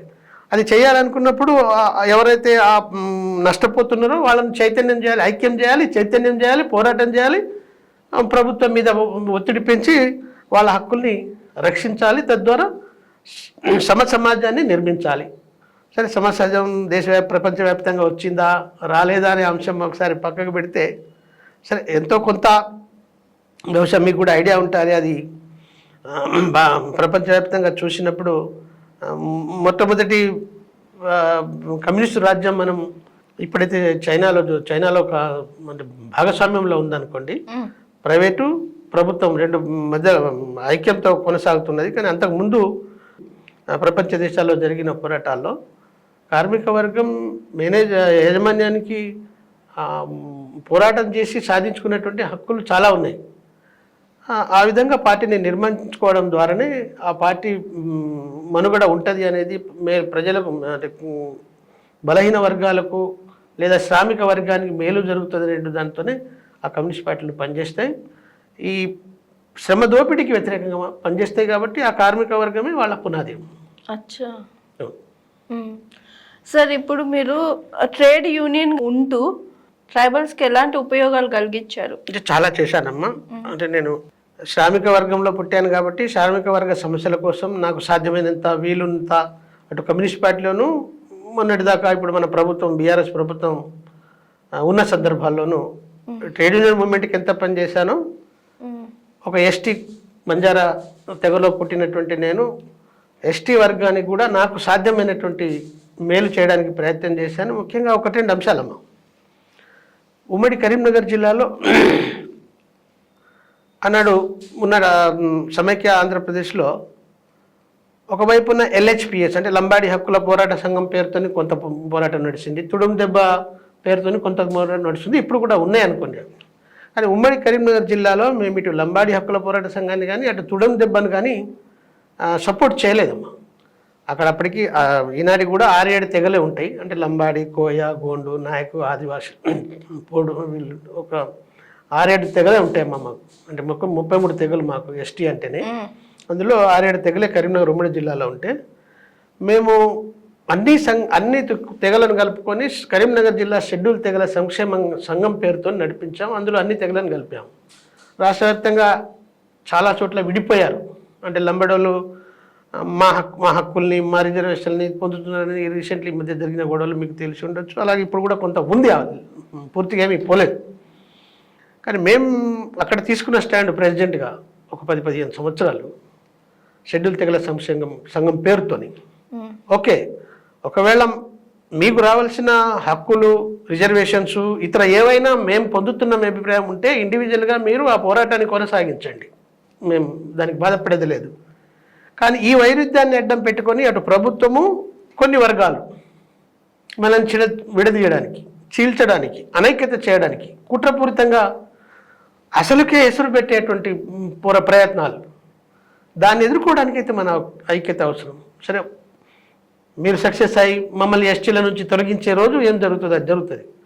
కానీ ఉన్న రిజర్వేషన్స్ ఉన్నదాని ప్రకారం మనకు దక్కాలంటే మనం ఐక్యంగా ఉండాలనేటువంటి బలమైన విశ్వాసం, నమ్మకం, దృఢ సంకల్పంతోనే అన్ని తెగలను ఏకముంచాం. ముఖ్యంగా ఈ ఐటీడీఏలు అనేటువంటి మీకు వినే ఉంటారు, అంటే integrated tribal development authority agencies అని ఉంటాయమ్మా. ఇప్పుడు అవి 9 ఉండే, మన ఆంధ్రప్రదేశ్ సమైక్య ఉన్నప్పుడు 9 ఉండే, అవి 5 ఆంధ్రప్రదేశ్కి వెళ్ళిపోయినాయి, ఒక 4 మాత్రమే మనకున్నాయి. ఈ ఐటీడీఏలు కొన్ని అంటే 9 అప్పుడు 9 ప్రాంతాలకు ఉండి మిగతా ప్రాంతాల్లో ఆ రిజర్వేషన్స్ అప్లికేబుల్ కావాలి. అంటే కొంత ప్యాకెట్ వరకే ఎన్ని మండలాలు ఈ ప్రాంతం అనేది దాన్ని స్కెచెస్ ఉంటాయి. మరి మిగతా ప్రాంతాల్లో ఉన్న ఎస్టీలు కదా, వాళ్ళకు చెందే హక్కులు వీళ్ళకు కూడా రావాలి కదా. పోనీ అంత రాకపోయినా రిజర్వేషన్ సిస్టమ్ ప్రకారం అయితే ఉండాలి కదా. అలా లెక్కలు వేసుకుంటేనమ్మా ఏమీ రావు, 0. ఇప్పుడు కూడా మనం పోయిన గవర్నమెంట్ టీఆర్ఎస్ ప్రభుత్వంలో కూడా అది కొంత జరిగింది. ప్రాక్టికల్గా మాట్లాడాలంటే ముఖ్యమంత్రి కేసీఆర్ గారు అన్ని వీళ్ళందరికీ న్యాయం జరగాలని ఒక సిస్టమ్ పెట్టి మెడికల్ ఏజెన్సీస్ అంటే మెడికల్ షాపులు అవి రిజర్వేషన్స్ ఎస్సీలకి ఎస్టీలకి వాళ్ళే పెట్టుకోవాలి. ఎక్కడ పెట్టుకోవాలంటే మళ్ళీ పోయి తీసుకుపోయి ఏజెన్సీలో పెట్టాడు. మరి మైదాన ప్రాంతంలో ఉన్న వాళ్ళంతా ఏమైపోవాలి, వీళ్ళు కూడా ఎస్టీలే కదా. వాళ్ళు గోండైనా, ఎరకలైనా, లంబాడి అయినా వీళ్ళు ఎస్టీలే. తర్వాత వైన్స్ కూడా పెట్టారమ్మా, వైన్స్ కూడా రిజర్వేషన్ పెట్టారు, మళ్ళీ తీసుకుపోయి అక్కడే పెట్టారు ఏజెన్సీకే. తర్వాత ఈ రెండింటితో పాటు ఇంకొకటి 2 ఐటమ్స్ ఉన్నాయి, వాటిని కూడా నేను గౌరవ ముఖ్యమంత్రి గారికి తెచ్చాను. ఈ పర్సెంటేజ్ అయితే ఏజెన్సీ ప్రయత్నంలో ఇవ్వడం వల్ల ఈ మైదాన ప్రాంతం వాళ్ళకు న్యాయం జరగట్లేదు. సో అది అప్పుడు సీఎం వైఎస్ఆర్ గారు ముఖ్యమంత్రి ఉన్నప్పుడు ఉమ్మడి కరీంనగర్ జిల్లాలో అసలు సీఎంగా వారు వస్తే ప్రతి ప్రోగ్రాంకు అడ్డుకున్నాము. ప్రతి ప్రోగ్రాంను అసలు జరగనీయలేదు. మాకు కొట్టారు, రకరకాల జైల్లో పెట్టారు, రకరకాలుగా హింసించారు, కానీ పట్టు విడవలేదు. ఆయన ప్లేన్ ఏరియా ఐటీడీ, మైదాన ప్రాంతపు ఐటీడీఏ పెట్టాలనేది మా డిమాండ్. ఇంకా వేరే డిమాండ్స్ లేవు. ఇది తర్వాత ఆయన భరించలేక ఐటీడీఏ చేయలేను కానీ రిమోట్ ఏరియా డెవలప్మెంట్ ఏదాంచి 5,000 కోట్లతో చేస్తాను అన్నాడు, ప్రకటించాడు. ఆ స్కీమ్ కూడా కల్పించాడు రాజశేఖర రెడ్డి గారు. కానీ మేము దానికి అంగీకరించలేదు. మా ఉద్యమాన్ని అట్లా కంటిన్యూ కొనసాగించాం. అనుకోకుండా కరీంనగర్ ఉమ్మడి జిల్లా ఉస్నాబాద్ పక్కన ముల్కానూరు ఉంటుందమ్మా, మీరు ఆ పాల డైరీ గురించి వినే ఉంటారు. అక్కడ మీటింగ్ పెట్టినప్పుడు భయంకరంగా పోలీసులకు కూడా తెలియకుండా మిలిటెంట్ లోపల జరిగాం. జేబులలో బ్యానర్స్ ఉంటాయి, కొందరు బుర్కాలు వేసుకున్నాం, మహిళల ముస్లిం లెక్క, వాళ్ళు ఓపెన్ చూడరు కాబట్టి. అట్లా వెళ్ళి ఐటీడీఏ సాధన పెడితే విపరీతంగా కొట్టారు. కానీ మైదాన ప్రాంత ఐటీడీఏను ఏర్పాటు చేశాడు. ఇప్పుడు ఉంది, సరే దానికి బడ్జెట్ ఇవ్వలేదు. మన పోయిన గవర్నమెంట్ కూడా దాని మీద దృష్టి పెట్టలేదు. ఈ రకంగా మైదాన ప్రాంత ట్రైబల్కి మేలు చేయడానికి మైదాన ప్రాంత ఐటీడీ అనేది అత్యంత కీలకమైంది. అది సాధించడంలో యాజ్ ఎ బంజారా బిడ్డగా, ఎస్టీ బిడ్డగా నేను కీలక పాత్ర పోషించాననేది ఈ సందర్భంగా ఒక నగ్న సత్యం. దాంతోపాటు మేము ట్రేడ్ యూనియన్ మూవ్మెంట్లో చేసినటువంటి పోరాటంలోనే ఎక్కువ శాతం ఉండేది మళ్ళీ ఎస్సీ ఎస్టీలే. అదంతా కూడా మళ్ళీ వాళ్ళే. సో కరీంనగర్లో సిపిఎం పక్షాన అనేక ప్రభుత్వ భూముల యొక్క సర్వే నంబర్లు, భూములు ఐడెంటిఫై చేసి అవి కొందరి కబ్జాలలో ఉండేటి అమ్మ. వాళ్ళు చూసి చూడనట్టు ఉండేటువంటి పరిస్థితి. వాళ్ళు వ్యవసాయం వేరే వాళ్ళ కబ్జాలో రకరకాల పద్ధతుల్లో వాడుకుంటే కూడా బయట తీయలేనటువంటి పరిస్థితి, సరే ఊరు కోసం వదిలేటువంటి పరిస్థితి ఉండేది. అలా ప్రభుత్వ భూములన్నింటినీ రెవెన్యూ వాళ్ళకు కూడా పూర్తిగా ప్రస్తుతం ఏనాటియో సర్వే నెంబర్లు, ఏనాటియో ల్యాండ్స్, ఇప్పుడున్న ఎంఆర్ఓకి అంత సమాచారం ఉండదు. ఆయన ఉన్న టేబుల్ మీద ఉన్న పని చేసుకొని పోయేటువంటి ఆనవాయితీ. నేను సర్వే చేసి ల్యాండ్ ఐడెంటిఫై చేసి వాటి మీద గుడిసె లేపించేది. ఇవాళ కరీంనగర్లో ప్రజెంట్ కూడా చింతకుంట అనే విలేజ్ ఉంటుందమ్మా. ఆ చింతకుంట విలేజ్లో ప్రభుత్వ భూమి, ఊరోళ్ళ వ్యవసాయం, ఓన్లీ ఆవులు గేదెలు అవి మేపడానికి వాడుకునేవాళ్ళు. వాటి మీద బలమైన పోరాటం నిర్మించి 2,000 ఇండ్లు ప్రజెంట్ అక్కడ ఉంటున్నారు, కట్టించాము. ప్రజెంట్ ఎస్టీలు, ఎస్సీలు, ముస్లింలు రకరకాల ప్రాంత వాళ్ళు ఉంటున్నారమ్మా. అక్కడ 2000, దానికి ఇంకా కొంచెం ముందుకు వస్తే గాంధీనగర్ అని ఉంటుంది. ఆ గాంధీనగర్లో కూడా ఇలా 1800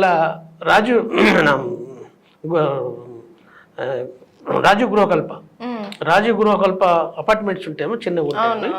అవి కట్టించడంలో నేను, నాతో పాటు అక్కడ ఉన్న కలెక్టర్ కూడా బాగా సహకరించారమ్మా. ఆ రోజులో పార్థసారథి గారని కరీంనగర్ అల్లుడు అతను, ఇప్పుడు మనకు ఎలక్షన్ కమిషన్లో కమిషనర్గా పనిచేస్తున్నాడు. ఆయన చాలా సపోర్ట్ చేసి రాజు గృహకల్ప కూడా పర్ఫెక్ట్గా 1800 ఇండ్లు కట్టించాడు. అక్కడ నుంచి బద్దిపల్లి అని ఇంకో, అక్కడ కూడా మరో 2000 ఇండ్లు. అంటే సుమారు 6 నుంచి 7,000 ఇండ్లు భూములు సాధించి పట్టాలు ఇప్పించి ఇండ్లు కట్టించేదాకా మా పోరాటం వెనక్కి రాలేదు. ఆనాడు ఉన్న అధికారులు, ఇవాళ మంత్రిగా ఉన్న శ్రీధర్ బాబు గారు అప్పుడు కూడా మంత్రి ఉండే, ఆయన కూడా చాలాసార్లు అనేక రకాలుగా ఇబ్బంది పెట్టి తర్వాత రియలైజ్ అయినారు భూ పోరాటాలకు. సో ఆ రకంగా కూడా మా ట్రైబల్స్కి, అంటే ఆ వచ్చిన ప్రతి దాంట్లో నేను ట్రైబల్ను భాగస్వామ్యం చేసేవాడిని. వివిధ ప్రాంతాల నుంచి, వివిధ జిల్లా నుంచి బతకడానికి వచ్చినటువంటి వాళ్ళందరికీ కూడా రేషన్ కార్డు ఉంటేనే ఇల్లు ఇస్తామనేవాళ్ళు. రేషన్ కార్డు ఉండాలి అంటే ఇల్లు ఉండాలి, ఇంటి నెంబర్ ఉంటేనే రేషన్ కార్డు ఇస్తుంది. అక్కడ ఉండేది గుడిసెలు. సో గుడిసెల పోరాటాన్ని కూడా చేసి పక్క ఇంటి నెంబర్ మీద 100 సంఖ్యలో వాళ్ళకి రేషన్ కార్డులు ఇప్పించినాం పక్క ఇంటి నెంబర్తో. ఆ రేషన్ కార్డు ఆధారంగా ఇండ్లు ఇప్పించినాం.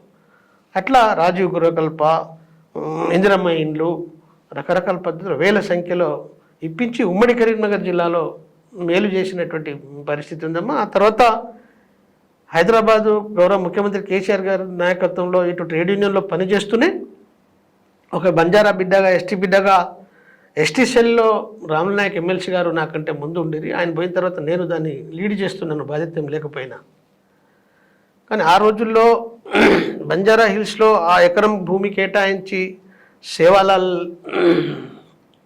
బంజారా భవన్, అదేవిధంగా ఆదివాసీ కొమరం భీమ్ భవన్, ఈ 2 భవనాలు ప్లస్ ఐడెంటిఫై చేసి అక్కడ భవనాలు నిర్మించేటువంటి కార్యక్రమంలో నేను, రాముల నాయక్, ఆనాడు ఈటల రాజేందర్ గారు ఇన్ఛార్జ్ మంత్రిగా మాతో ఉండి మేము ఆ భవనాలు 2 కంప్లీట్ అయ్యి ఇవాళ 50 కోట్లతో 50 కోట్లతో ఆ బిల్డింగ్ కట్టి అద్భుతమైనటువంటి పద్ధతిలో బంజారా హిల్స్ ఆ బిల్డింగ్ పూర్తిలో నా పాత్ర ఉంది.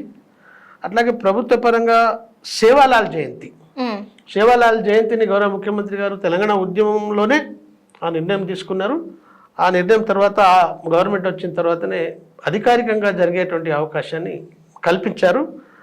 ఆ అంశం వారి దృష్టిలో ఎప్పుడు మెదిలే విధంగా, ఎప్పుడైనా సమావేశం ఉంటే మనం అది చేయాలి అని గుర్తు చేయడంలో నా పాత్ర కూడా ఉంది. వాటితో పాటు ఇవాళ 10% రిజర్వేషన్ ఏదైతే ముఖ్యమంత్రి గారు అమలు చేశారో ఆ రోజుల్లో, వాటి సాధనలో కూడా ముఖ్యమంత్రి గారి దగ్గర సందర్భాన్ని బట్టి అవసరం ఉన్న సందర్భాల్లో సమాచారం అందించడంలో, మెటీరియల్ ఇప్పించడంలో, దాంతోపాటు నా తండాలో మహారాజ్యం ఆ నినాదం ప్రతి తండా అలాగే గూడాలను గ్రామ పంచాయతీకి చేసినప్పుడు కూడా దానికి తగినటువంటి సమాచారాన్ని అందించడంలో యాజ్ ఎ ట్రైబల్గా నేను కీలకంగా పనిచేసిన. ఇంకా అనేక సమస్యలు ఉండే, వాటన్నిటికీ కూడా ముందుకు పోయే ప్రయాణంలో ఉంటే కానీ మనకు పరిస్థితి అనుకూలించింది, గవర్నమెంట్ పోయింది. అంటే అటు ట్రేడ్ యూనియన్తో పాటు ఇటు ఒక ఎస్టీగా, బంజారా బిడ్డగా 10 సంవత్సరాల ముఖ్యమంత్రి కేసీఆర్ గారి పాలనలో గతంలో ఎవరు చేయలేనటువంటి విధంగా సీఎం గారు చేసే పద్ధతి తీసుకురావడంలో నా పాత్ర కూడా కీలకంగా ఉందనేది వాస్తవం. ఓకే సార్, నా లాస్ట్ క్వశ్చన్, రిక్షా తొక్కే రూప్ సింగ్ గారు ఇప్పుడు రాజకీయాల్లోకి ఎలా వచ్చారు? రాజకీయాల్లోకి రావడానికి ఇన్స్పిరేషన్ ఏంటి చెప్పండి. రాజకీయాల్లో రావాలనే ఉద్దేశంతో రిక్షా తొక్కినాడు ఏమి లేదు. జీవన ఉపాధి కోసం మాత్రమే రిక్షా నడిపేవాడిని. హైయర్ ఎడ్యుకేషన్ కు వెళ్ళాలి, పేరెంట్స్ నుంచి వాళ్ళు కూడా పేదవాళ్ళ చదువుకున్నారు సార్ మీరు? నేను యాక్చువల్లీ డిగ్రీ కంప్లీట్ అమ్మా.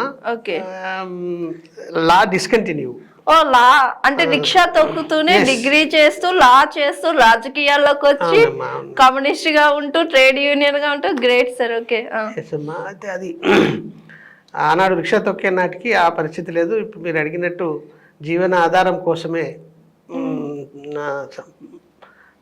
ఆ రిక్షా నడుపుతూ చదువు కొనసాగించిన. కానీ చదువు కొనసాగిస్తూ రిక్షా నడిపిస్తున్న క్రమంలోనే ఆనాడు ఉన్నటువంటి సిపిఎం పార్టీ, సిఐటియు నాయకత్వము నాలో ఉన్నటువంటి ఆ చురుకుదనాన్ని లేదా ఆ పని చేయాలనేటువంటి ఆ ఉత్సాహాన్ని గమనించి మెల్లమెల్లగా ఒక్కొక్క రంగం అప్పచెప్తూ నన్ను నాయకునిగా ముందుకు తీసుకెళ్లారు.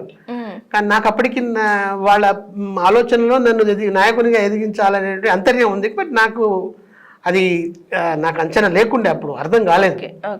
నేను ఇటు చదువుకుంటూ అందరిలో ఒక్కడిని అవుతున్నాను అనేటువంటి ఉత్సాహంలో ముందుకు వెళ్ళిపోయాను. కానీ అక్కడి నుంచి మళ్ళీ ఏఐటీసీలో సిపిఐ పోయిన తర్వాత నాకున్న సన్నిహితులు, అంటే అప్పటికే ఇంటర్మీడియట్ డిస్కంటిన్యూ అమ్మ సిపిఎం నాటికి. సిపిఐకి వెళ్ళేసరికి నువ్వు ఇట్లా 10th కంప్లీట్ చేసుకొని ఇంటర్మీడియట్తోనే చదువు ఆపేసి నాయకునిగా ముందుకు వస్తే ఉపయోగకరంగా ఉండదు, నువ్వు ఓపెన్ యూనివర్సిటీ డిగ్రీ చేయాలి అని నాకు ప్రోత్సహించి డబ్బులు చెల్లించి ఓపెన్ యూనివర్సిటీ డిగ్రీ కూడా 3 years కంటిన్యూ చేయించి, అప్పటికి సిపిఐ ఏఐటీసీ ఆఫీస్లో హమాలీ సంఘానికి గుమాస్తాగా నెలకు 500 రూపాయలు వేతనం ఇస్తూ నన్ను ఇటు హమాలీ సంఘానికి ఉపయోగించుకుంటూ ఇటు నాకు ఓపెన్ యూనివర్సిటీ చేయడానికి ఛాన్స్ ఇచ్చారు. నేను ఓపెన్ యూనివర్సిటీ 3 yearsలో కంప్లీట్ చేసుకున్న తర్వాత ఇది కూడా కరెక్ట్ కాదు, మీరు మళ్ళీ హై ఎడ్యుకేషన్ చేయాలి, వెంటనే లా చేయాలని లాలో కూడా జాయిన్ చేశారు. కానీ ఆనాటికి ఉన్న సిచ్యువేషన్ ఏంటంటే ఏఐటీసీ జిల్లా ప్రధాన కార్యదర్శిగా ఉన్న ఒక కీలకమైన పర్సన్ ఒక ఇష్యూలో అరెస్ట్ కావడం వల్ల ఆయన స్థానాన్ని ఇమీడియట్లీ భర్తీ చేశారు. ఓకే. సో ఇక నేను అక్కడి నుంచి ఎడ్యుకేషను భవిష్యత్ అనేటువంటి విషయం నుంచి డైవర్ట్ అయిపోయినా. ఇక నాకు వస్తున్నటువంటి ఆ కార్మిక వర్గం యొక్క రెస్పాన్స్, వాళ్ళకి చేయవలసినటువంటి పనులు, అవి రోజు రోజుకు నన్ను బిజీ చేసి మొత్తం మీద చదువు లా డిస్కంటిన్యూ చేసేసి మొత్తం ఇందులోనే ఓల్డ్ టైమర్గా చేసేసారు. నెలకు ఆ రోజు 4,000 రూపాయల వేతనం మీద ఓల్డ్ టైమర్గా చేయడం వల్ల ఇక 24 hours ట్రేడ్ యూనియన్ మూవ్మెంట్ నిర్మాణము, ఆ పనుల మీదనే నిమగ్నం కావడం, ఎడ్యుకేషన్ బ్రేక్ చేసుకోవడం. ఏఐటీసీ నుంచే తెలంగాణ ఉద్యమం 2001లో కేసీఆర్ గారు ఉద్యమాన్ని స్టార్ట్ చేయడం, క్రమక్రమంగా 2009 వచ్చే నాటికి మా ట్రేడ్ యూనియన్లోనే టీఆర్ఎస్ సైడ్ వెళ్ళిపోవాలనేటువంటి పరిస్థితులు రావడం, దాంతో మాకు కూడా తెలంగాణ రాష్ట్ర ఏర్పాటు కోసం ప్రత్యక్ష పోరాటం చేయాలి అనే అభిప్రాయం కలగటం, పార్టీలో అది ఆమోదం దొరకకపోవడం, దాంతో టీఆర్ఎస్కి రావడం.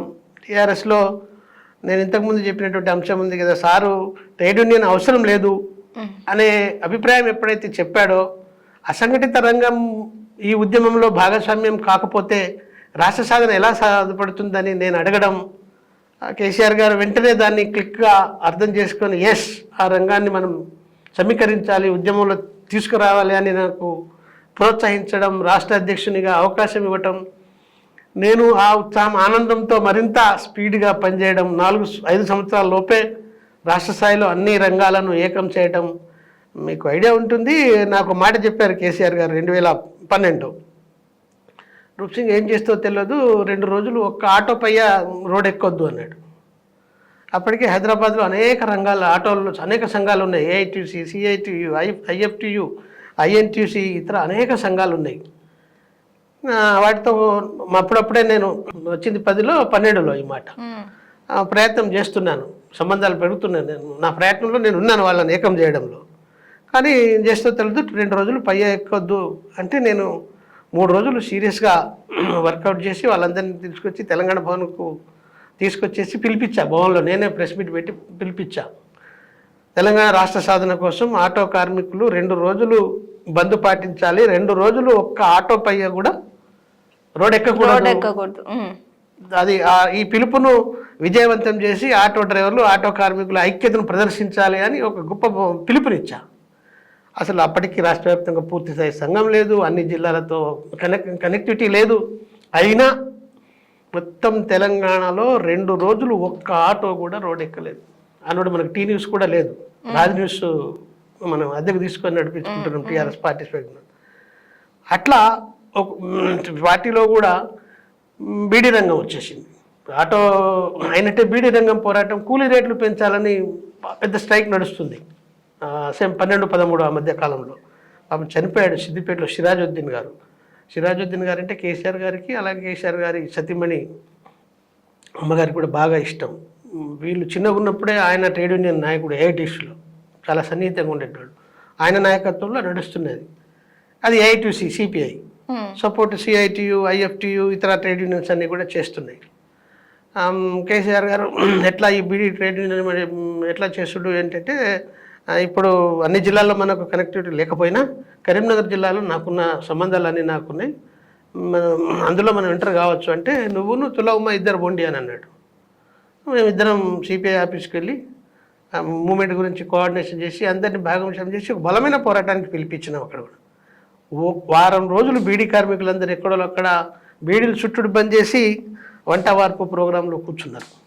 అట్లా వారి పిలుపులో అనేక రంగాలు, హమాలీ రంగం మూటలు మూసుకొని పెట్టేటువంటి కార్మికులు కూడా, మీరు వారం రోజులు అన్ని రంగాల్లో హమాలీలు అంటే రైల్వేలో పనిచేసేవాళ్ళు, ఆర్టీసీలో పనిచేసేటువంటి మూటలు మూసేటువంటి వాళ్ళు, బజార్లలో, కిరాణం షాపులలో, గోడౌన్లలో, రైస్ మిల్లులలో, ఆయిల్ మిల్లులలో వాళ్ళందరూ పనులు బంద్ చేయండి అంటే కొంత సంబంధాలు ఉన్నా కూడా ఉద్యమం రాష్ట్ర అవసరాల వాళ్ళలో కూడా ఆకాంక్ష పెరిగి అన్ని రంగాలు బంద్ చేస్తారు. అట్లా ఒక్కొక్క రంగాన్ని సమీకరించడంతో నా నాయకత్వం పెరిగి ఇవాళ పార్టీలో అలాగే ప్రజారంగాలలో ఒక నాయకునిగా అటువంటి భాగ్యం కలిగింది. ఇది తెలంగాణ ఉద్యమం నాకు ఇచ్చినటువంటి అదృష్టంగా నేను భావిస్తున్నాను. ఓకే, చాలా థ్యాంక్ యూ సార్. మా ఛానల్కి వచ్చి చాలా వరకు ట్రేడ్ యూనియన్ అంటే ఏంటి, మీరు ఉద్యమాల్లోకి ఎలా వచ్చారు, తెలంగాణ గవర్నమెంట్ గురించి చాలా విషయాలు మాకు తెలియజేసిన దానికి చాలా థ్యాంక్ యూ సార్. చూసారు కదండి ఇవాల్టి మన గెస్ట్ రూప్ సింగ్ గారితో. మరోసారి మరో గెస్ట్ తో మళ్ళీ కలుద్దాం. చూస్తూనే ఉండండి జిఆర్ టీవీ. నమస్తే. Hi, this is Swathi. Like చేయండి, షేర్ చేయండి, కమెంట్ చేయండి అండ్ సబ్స్క్రైబ్ చేయండి G R TV. Hi, this is Monica. Please like, share and subscribe GR TV.